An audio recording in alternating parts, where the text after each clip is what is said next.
जी अस्सलाम वालेकुम। उम्मीद है कि आप तमाम दोस्त खैरियत से होंगे। आज हम बात करेंगे ये T+2 है क्या चीज़ और आया कि इसकी ज़रूरत जो है वो क्यों महसूस हुई। देखिए बात ये है कि हमारे यहाँ जो कि अभी जो है वो मैंने एक वीडियो भी अपलोड की थी जिसमें हलाल इन्वेस्टमेंट के हवाले से मैंने बात की थी। तो बेसिकली ये T+2 जो है ये भी एक ऐसा तरीक़ाकार है कि जिसमें ज़बरदस्ती जो है वो शेयर्स को मुसलमान करने की कोशिश की जा रही है। उसकी वजह ये है कि मेरा ज़ाती तौर पर इससे इख्तलाफ है कि T+2 जो है ये नहीं होना चाहिए। दुनिया चाँद पर पहुँच गई है और हमारे यहाँ सिचुएशन ये है कि हम अपने शेयर को इस्लामी करने के लिए या अपनी ट्रेड को इस्लामी करार देने के लिए हमारे यहाँ जो T+2 है वो राइज है। अब T+2 है क्या चीज़? टी का मतलब है ट्रेड डे और उसके बाद है +2 यानी कि आज अगर आपने शेयर खरीदे या आपने शेयर्स बेचे तो उसके बाद 2 दिन लगेंगे उस शेयर का प्रोसेस मुकम्मल होने में जिसमें वो सीडीसी में आपके नाम चढ़ जाएंगे। अब इसी तरह से जिस वक्त आपने वो शेयर जो है वो वहां से निकालने हैं तो फिर भी T+2 लगेगा, अगर आपने डालने हैं तो फिर भी T+2 लगेगा, अगर आपने शेयर्स को खरीदना है डिविडेंड के पॉइंट ऑफ व्यू से तो फिर भी T+2 लगेगा। अब मसला इस चीज का है कि आया कि T+2 जो है इसमें अब लोगों को कंफ्यूज करने की जरूरत क्या है? क्या वजह है कि दुनिया जो है वो इस वक्त डिजिटलाइजेशन की तरफ जा रही है। उनके यहाँ ट्रांजैक्शंस जो हैं वो फौरन हो रही हैं, सेकंड्स में जो है वो फर्ज कीजिए कि हम यहाँ पर बैठे हैं और पाकिस्तान अगर हमने पैसे भेजने हैं, हम पैसे आज या अपनी किसी भी ऐप में हम टक टक टक करते हैं और वो पैसा जो है या जो डॉलर्स हैं या पाउंड्स जो हैं वो फौरन अगले 8 से 10 सेकंड्स के अंदर बाज़ औक़ात तो जो है वो ट्रांजैक्शन हो जाती है, बाज़ औक़ात आधे घंटे या घंटे में ट्रांजैक्शन हो जाती है। तो यहाँ पर एक ये सवाल पैदा होता है कि दुनिया तो जो है वो सेकंड्स में ट्रांजैक्शन करना शुरू हो गई है, हमारे यहाँ ऐसी क्या तकलीफ है, हमारे यहाँ ऐसा क्या प्रॉब्लम है कि T+2 जो है ये हमारी जान छोड़ने को नहीं आ रहा। खास तौर पर इसका जो निशाना बनते हैं ये बेचारे जो ओवरसीज पाकिस्तानी हैं जो रोशन डिजिटल के थ्रू काम करते हैं वो इसमें मारे जाते हैं। उन्होंने बहुत सारी ट्रेड्स ऐसी लेना होती हैं, बहुत सारे शेयर्स खरीदने होते हैं, उनको बेचना होता है, वो T+2 के चक्कर में रगड़े जाते हैं। एक तो ओवरसीज पाकिस्तानी मारे गए, दूसरे नंबर पर हमें उन लोगों को सजा दी जाती है कि जो लोग इस्लामिक पॉइंट ऑफ व्यू से काम करते हैं और उनको ये बताया गया है कि जी जब तक ये T+2 मुकम्मल नहीं होता तब तक अब आपकी जो ट्रेड है वो हलाल नहीं होती।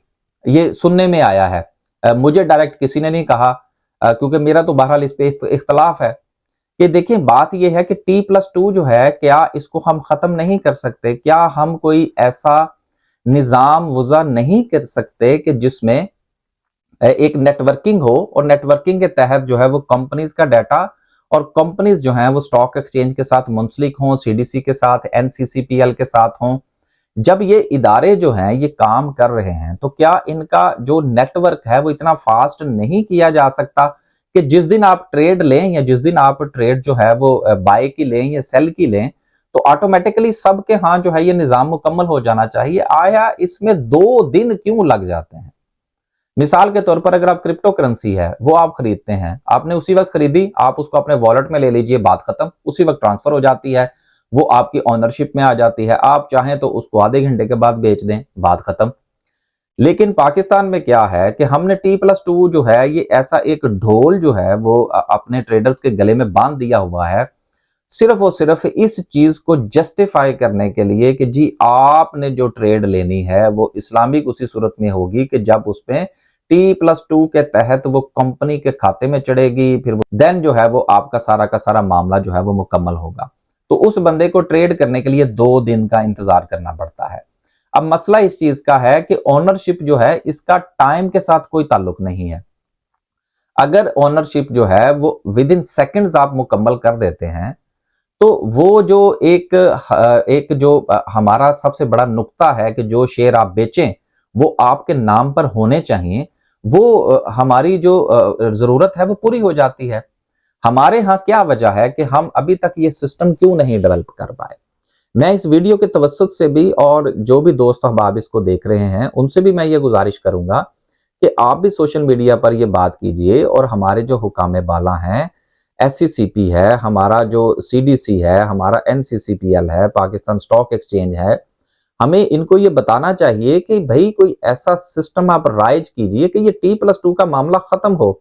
एक बंदे ने अगर आज शेयर खरीदे हैं और कल अगर वो शेयर जो है वो एक्स होकर खुलता है तो बात खत्म, उसको उसका डिविडेंड मिलना चाहिए। ये T+2 के चक्कर में लोग कंफ्यूज होए रहते हैं और हमारे पास जो सवालात हैं वो आते रहते हैं कि जी मैंने फलां तारीख को शेयर खरीदा है और फलां तारीख को वो जो शेयर है वो एक्स होने जा रहा है, तो आप मुझे बताइए कि क्या मुझे वो डिविडेंड मिलेगा कि नहीं मिलेगा। लोगों को इस कदर कंफ्यूज कर दिया गया है कि लोगों को ये समझ ही नहीं आती, खास तौर पर जो नए लोग स्टॉक मार्केट में आते हैं वो T+2 के चक्कर में फिरते रहते हैं। खास तौर पर आपने अगर बहुत सारे लोग ऐसे हैं जो इससे मुत्तफिक नहीं हैं या वो अपने तरीके से ट्रेड करते हैं और वो इस चीज को नजरअंदाज करते हैं कि जी मैंने आज खरीदा है या मैं कल बेचूंगा या 2 दिन के बाद बेचूंगा, वो T+2 पे फर्ज करें अमल नहीं करते। लेकिन इसके बावजूद भी जब उन्होंने शेयर डिविडेंड के पॉइंट ऑफ व्यू से खरीदना होता है या उनके पास जो शेयर मौजूद है उन्होंने उसको एक्स होने से पहले बेचना है, तो वहां पर भी वो बाज औकात कंफ्यूज हो जाते हैं। मसलन मुझे बाज औकात जो है वो थोड़ा सा वो चीजें भूल जाती हैं कि शेयर जो है उसको उसकी जो एक्स डेट है उससे 2 दिन पहले हमने उसको बेचना है, अगर हमने उसमें से एग्जिट लेना है, या 1 दिन पहले बेचना है। अगर दरमियान में कोई हॉलीडे आ जाती है, सैटरडे संडे आ जाता है, तो वो चीजें मजीद कॉम्प्लेक्स होती चली जाती हैं।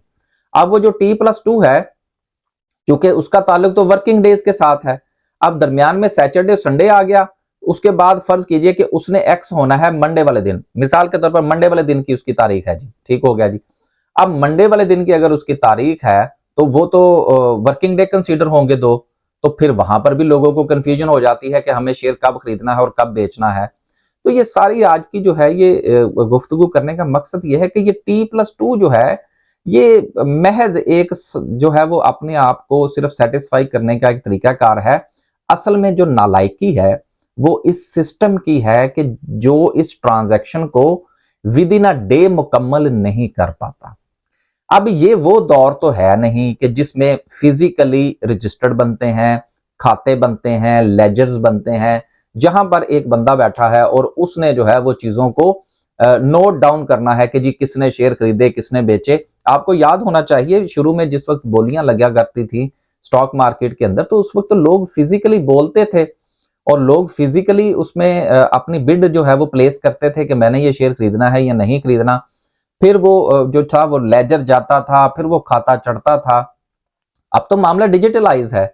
जब सॉफ्टवेयर जो हैं वो दुनिया में मौजूद हैं और हमारे स्टॉक एक्सचेंज का भी जो है वो सॉफ्टवेयर मौजूद है जिसको इस्तेमाल करते हुए हम ब्रोकर की ऐप के जरिए से अपना ट्रेडिंग करते हैं, तो जब वो विद इन सेकेंड्स जो है वो ट्रेड्स एग्जीक्यूट हो जाती हैं, तो क्या ये मुमकिन नहीं है कि हम स्टॉक एक्सचेंज का जो डाटा है उसके साथ हम कंपनीज के डाटा को भी लिंक कर दें, सीडीएस को भी करें, एनसीसीपीएल को भी करें, ताकि ये सारे मराहिल जो हैं ये विद इन सेकेंड्स जो हैं ये मुकम्मल होने चाहिए।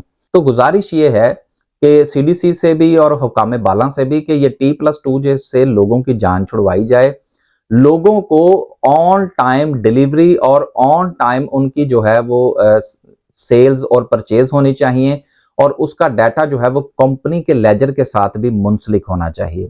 तमाम कंपनीज को इस चीज का पाबंद किया जाना चाहिए कि वो अपने डाटे को पाकिस्तान स्टॉक एक्सचेंज के साथ लिंक करें, ताकि सीडीसी के साथ होते हुआ जो डाटा है वो मुकम्मल तौर पर ऑटोमेटिकली जो है वो कंपनीज के डाटे के साथ भी अपडेट होता रहे।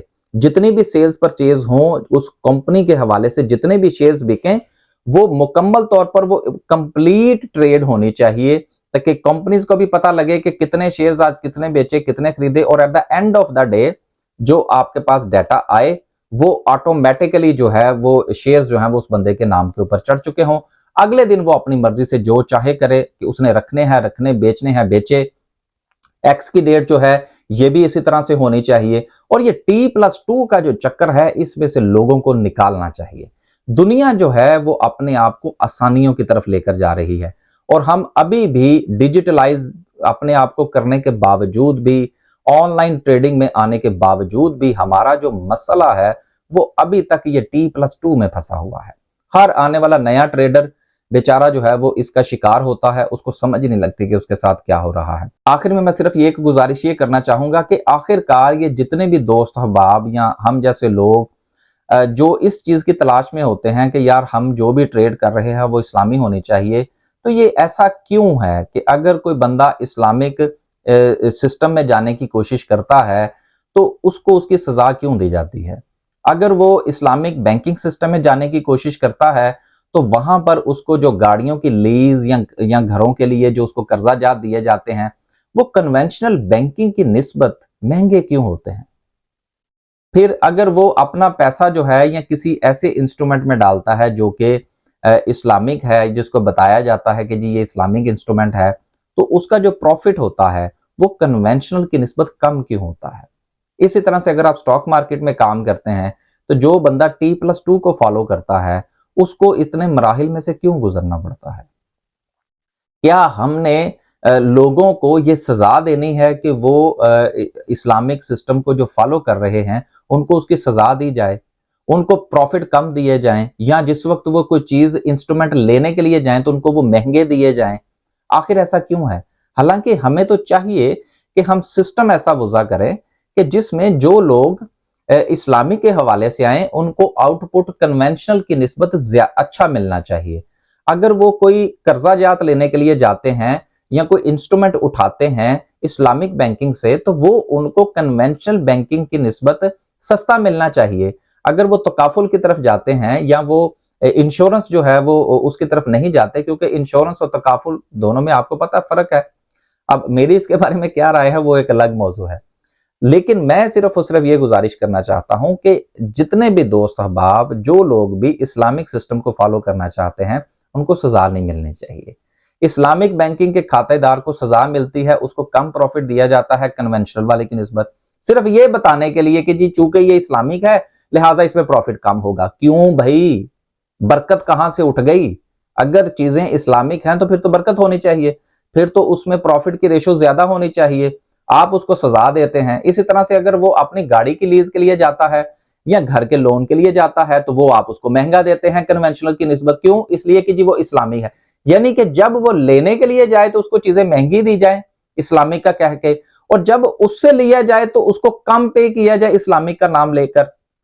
और अगर वो स्टॉक मार्केट में जाए तो T+2 के नाम पर जो है वो उसको काटा जाए। देखिए ये अब ये सिलसिला बंद होना चाहिए। तमाम की तमाम चीजों को रेगुलराइज होना चाहिए, अप टू डेट होना चाहिए। और इस्लामिक पॉइंट ऑफ व्यू के तहत अगर ये T+2 इसलिए है कि आपने अपना जो शेयर्स हैं वो उस बंदे के नाम के ऊपर ट्रांसफर होने चाहिए, तो इसमें 2 दिन के वक्त लगने का सवाल ही पैदा नहीं होता। डिजिटलाइज है, आप भी डिजिटलाइज कीजिए। तो तमाम दोस्तों से गुजारिश है जो ये वीडियो देख रहे हैं, अगर वो समझते हैं और मेरी राय से इत्तेफाक करते हैं तो उनको भी चाहिए कि इस पर बात करें कि ये T+2 जो है ये खत्म होना चाहिए, और कंपनीज को पाबंद करना चाहिए कि वो अपने आप को अपग्रेड करें और अपना डाटा अपडेट करें। इस कदर उनके लिंक्स जो है वो बेहतर होने चाहिए स्टॉक मार्केट के साथ, सीडीसी के साथ। इसी तरह से सीडीसी को भी पाबंद करना किया जाना चाहिए कि जो नेशनल क्लियरिंग कंपनी है और ये जितने भी मामलात हैं ये टोटल सारा का सारा काम जो है ये जिस वक्त स्टॉक एक्सचेंज बंद हो, शाम के वक्त जिस वक्त ट्रेडिंग जो है वो मुकम्मल हो, तो उसके बाद जिस वक्त वो डाटा शीट निकलती है तो वो तमाम के तमाम लेजर्स जो है वो अपडेट होने चाहिए, कंपनीज के खाते में भी अपडेट होने चाहिए, और कोई जरूरत ही नहीं है T+2 की। उम्मीद है कि लोग जो हैं वो इस पर बात करने की कोशिश करेंगे। देखें, जब तक आप मसाइल पर बात नहीं करेंगे तब तक उसका हल नहीं निकलेगा। लेकिन अगर आप मुत्तफिक हैं कि T+2 होना चाहिए तो ये एक आपकी अपनी राय है। मैं तो ये समझता हूं कि डिजिटल वर्ल्ड में T+2 नाम की चीज नहीं होनी चाहिए। अल्लाह हाफिज।